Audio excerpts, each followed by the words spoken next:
friendship with Michele Soavi, whom I had met many years before on the Fulci set, and we became best friends, pals, and we spent our young man time together.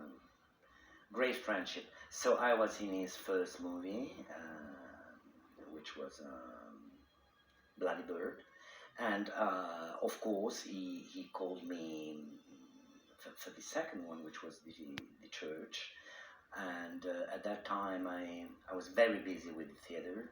I was directing. I had just started being artistic director of the theater The Comet in Rome, La Cometa.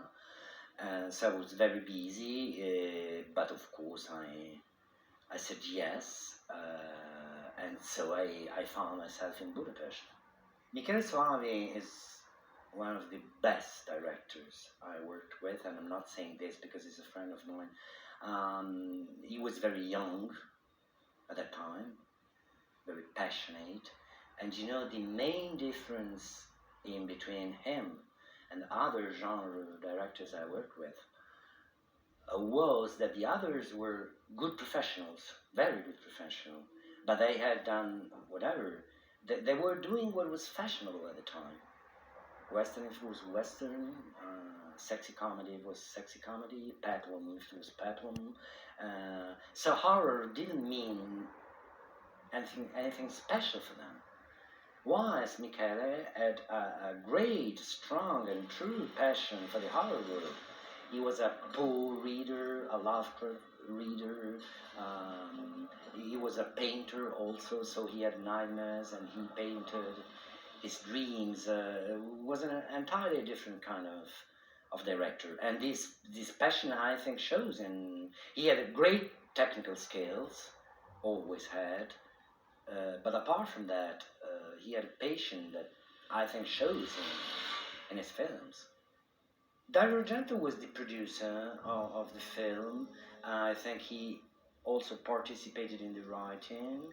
And I heard stories about Argento being bullying Michele, but I do not remember anything like that. Argento, as Michele, was a very passionate person also. He really liked making movies. He was always there on set. He was participating even with his hands to special effects. So they were a perfect pair. I don't remember rows or discussions, and I was such a friend with Michele that probably he would have told me. So he was great director, and also in spite of his looks, which are quite horrific, never a horror director had a better look for the genre. He's very funny, a very funny man.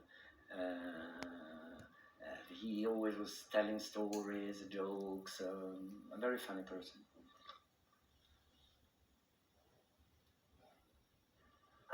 My character, as I must say, all the other characters, didn't have enough space. I think the problem with that movie was that there was too much things.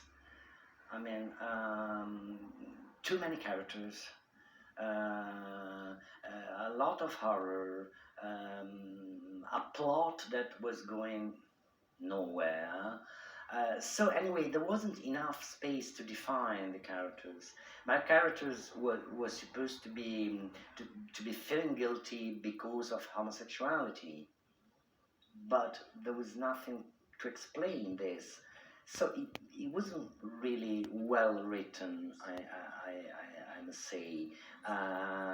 So I think the movie can be watched on two levels. On the level of plot, making sense, it's bullshit. On the plan of visual, it's fantastic.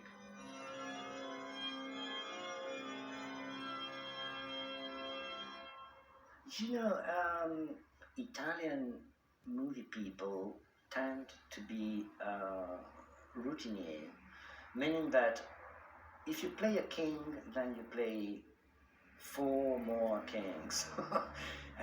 If you play a villain, you play 10 more villains. If you play a priest, then you play other priests. No. Anyway, being a priest is not really a problem for an actor. I mean, it's just one part of it. What's important is what the character thinks and what he does. I mean, the fact of the guy being a priest is it's not particularly significant.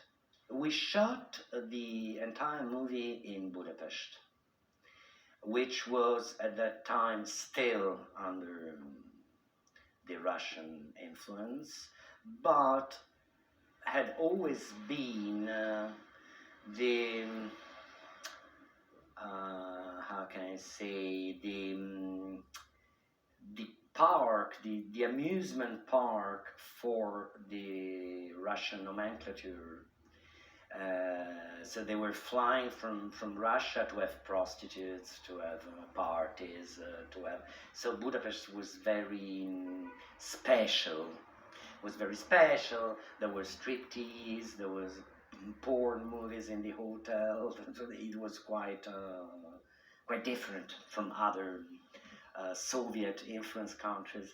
And beautiful town, beautiful, absolutely beautiful. Even if I found out that not a stone is real, because it was completely destroyed during World War II and entirely reconstructed as it was, perfectly as it was, with Russian money. So you see, this is the castle built in the 16th century. No, no, it was built 80 years ago, but anyway, perfectly. Che il Signore ti illumini e ti faccia fare una buona confessione. Yugorshi was a black actor, and he had the role of Father, what was his name? Gus, I mean, Father Gus, and which was one of the leading roles, and he was very handsome,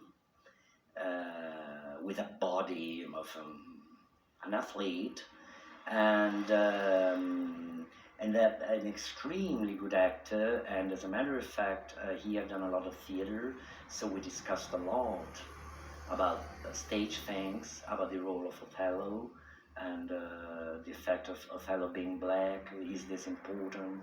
It's not important. I had some very quality time with you.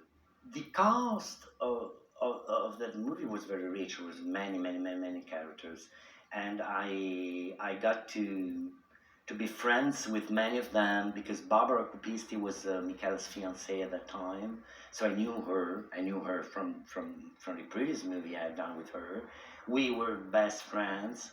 Also with a guy in Swedish, I think it was Lars something. And there was Michela Pignatelli, who was a friend of mine even before shooting. So we were having a great time as a bunch of kids on a school outing, because after shooting we went in the sauna of the hotel, relaxing, joking, and then we were having dinner, drinking vodka as hell, and eating caviar, which was quite cheap in Budapest. And then there was Asia Argento, who at that time was 12, 13, something like that. And she was peculiar because she was very pretty. And in that moment of a woman's life, in between a girl and woman, so she was very sexy because she had little dress and, and in a childish way, very provocative. She used to sit on my lap with a mini skirt, doing horse ride, which was embarrassing, but she was a nice thing. And the greatest character of them all was the old Charlie Chaplin. Charlie Chaplin was, but he was 80 and something at the time. Looked like 120. Didn't remember a line for no reason. There were prompters everywhere, under the table, in the confessional, on the pulpit, and he couldn't hear them. So it was preposterous. When I had a scene with him, a dialogue with him, the only solution was, as I had done before in another movie with an Egyptian guy who couldn't speak English, I would say my line. Then when the camera was on him, I was saying my line, then I was mouthing his line so he could read on my lips. Only way. And, fantastic, one day we were shooting in a convent, I don't remember what, a school maybe, and he went to the toilet and came back with his schlong out, which was amazing. I think his wife was very happy about it, but nobody had the courage to say anything. So he stayed 10, 15 minutes with this huge thing out of his pants. Then he realized and said, just fantastic, man. Michele Soavi did 3 horror movies, which were Bloody Bird, The Church, and The Sect, and I was in all of them. Then he did a film that I personally I don't consider horror.